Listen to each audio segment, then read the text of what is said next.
I have a lot of these videos. I talk about a lot of topics, give a lot of health tips, with the idea that you choose the ones that are best suited for your life and see where they fall. This particular one may not be the easiest, but it will almost certainly be the one that can have the biggest impact in your life. This video is all about sugar. We all know America has an obesity problem. We all know that America has a sugar problem. What a lot of people don't know is how serious that sugar problem is and how many other problems stem from that sugar problem. All right, and why am I saying that we don't necessarily know how big of a problem it is? It's because a lot of the foods that we eat that we don't even consider to be sugary foods are really loaded with sugar. Almost any processed food is going to have sugar in it because people will enjoy the taste more. It's a cheap food. It's a cheap thing to add to your food to make people enjoy the taste more and to help it keep longer. And those are the two critical things for processed food, that it keep a long time and that people want to eat it. When you go through the list of common sources of calories in the American diet, number one on there is grain-based desserts. We're talking Pop-Tarts, we're talking Oreo cookies, Nutter Butters, anything you can think of that falls into that category. But the kind of hidden thing behind this is all 10 things that are on those top 10 sources of calories, they're all processed foods.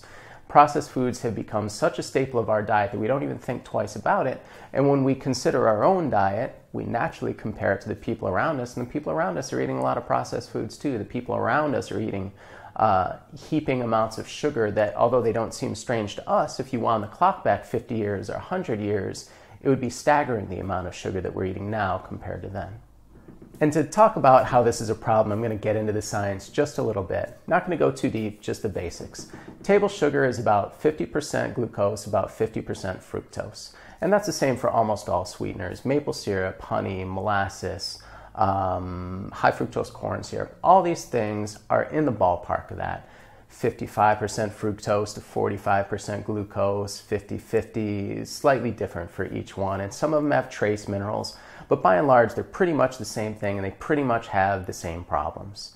The problem with glucose is that everything in your body uses glucose as a fuel source, and your body is very good at picking it up. In nature, when we have glucose, it's wrapped up in fiber, and it takes the digestive system a while to pull it out, and it hits the bloodstream slowly, and our body has developed over thousands and thousands of years to be able to handle this in a natural way. What we've done in processed foods and what we've really done in table sugar is that glucose hits your body like that because there's nothing to do except to break one chemical bond, which your saliva is capable of doing, and almost as soon as that sugar hits your mouth, it starts going into your bloodstream. Over time, what happens is your body releases insulin to tell your cells to store that glucose, and over time your body reacts less and less to the insulin. Insulin is inflammatory, and glucose is inflammatory. Both of them in your blood are inflammatory. So over time, both your sugar level and your insulin levels in your blood rise, and you get system-wide inflammation everywhere. This leads to all the problems we associate with diabetes and all the problems we associate with metabolic syndrome, which is just a scientific term to describe the fattening of America. Now, fructose is different. Fructose doesn't go straight to your bloodstream in the way that glucose does. Fructose has to be passed to your liver where it's converted to glucose. And then this slows the process down and would seem to be a good thing.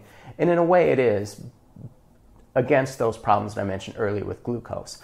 However, fructose has its own problems. One of the things fructose does is it short circuits the part of your brain that tells you when you've had enough to eat. So what happens is if you have something like soda or something sugary with no fiber and no solidity to it, not only does your brain not understand that you've taken in calories and taken in fuel, you will actually get hungrier because the fructose will short circuit the satiety mechanism in your brain. So you have a pop before you eat dinner, and they've done studies to show this, you'll actually eat more of that dinner. And if we're talking standard American diet, say you go to a restaurant, you drink a pop, you eat some burgers and fries, you're actually going to eat more burgers and fries. So you're getting all the problems from the glucose and fructose, and you're eating more food, which is also problematic. So you can see how Americans have become so unhealthy so quickly.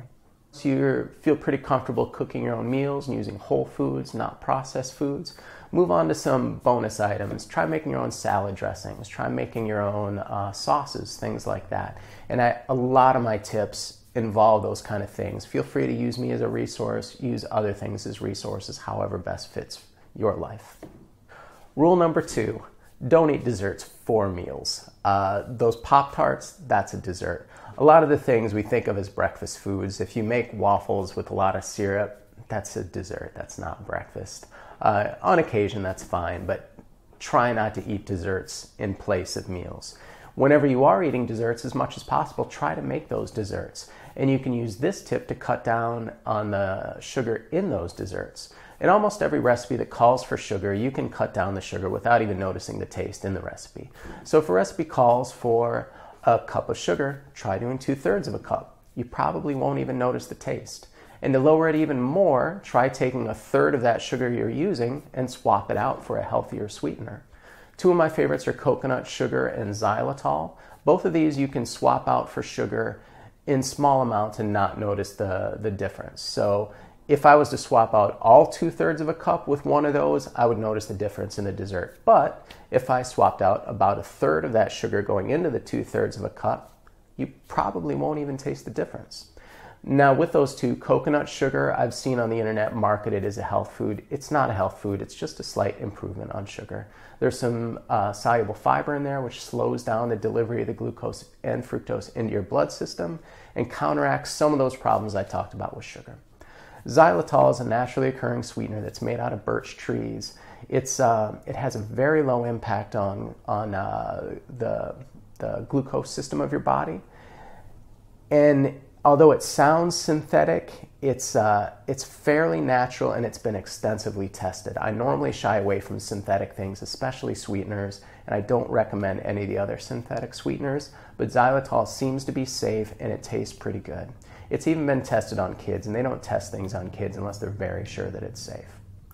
So back to our example, if you take a recipe that calls for a cup of sugar and you use 2/3 of a cup instead, and then part of that 2/3 you swap out for a coconut sugar or a xylitol, your dessert is going to taste pretty much the same, and guess what? You've got half the sugar in there. You do that, you cut down the processed foods, and you're going to have way less sugar in your diet. All right, and what does cutting down sugar mean for you? It means a healthier future. It means less likelihood of getting diabetes, of heart disease, of dementia, of all these things that we really don't want when we get older. And what does it mean right now? Inflammation is what causes those things in the future, and inflammation is one of the big things that makes you feel terrible right now. When you cut down sugar, you'll find that you have more energy. You'll find yourself effortlessly getting to your healthy body weight. You'll find a lot of these things that are just minor problems with your system that you've become so accustomed to that you don't even think of, just resolving themselves without much work at all. All right, let's get started. Head on over to your pantry, go ahead and find those Oreos, Pop-Tarts, Nutter Butters, whatever your sugar fix is. And you don't have to throw them away. Just take them and move them down to the bottom, move them up to the top, where you know they're there, but where they're not there, looking you in the face, demanding attention. If you really want them, go ahead and have them here and there, but start to taper away from having them be a go-to, have them being a mindless snack.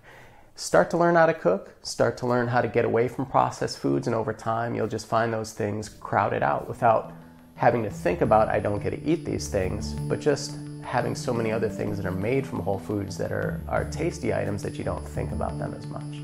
Next time you're at the store, go ahead and pick up some xylitol or some coconut sugar, some stevia, and experiment.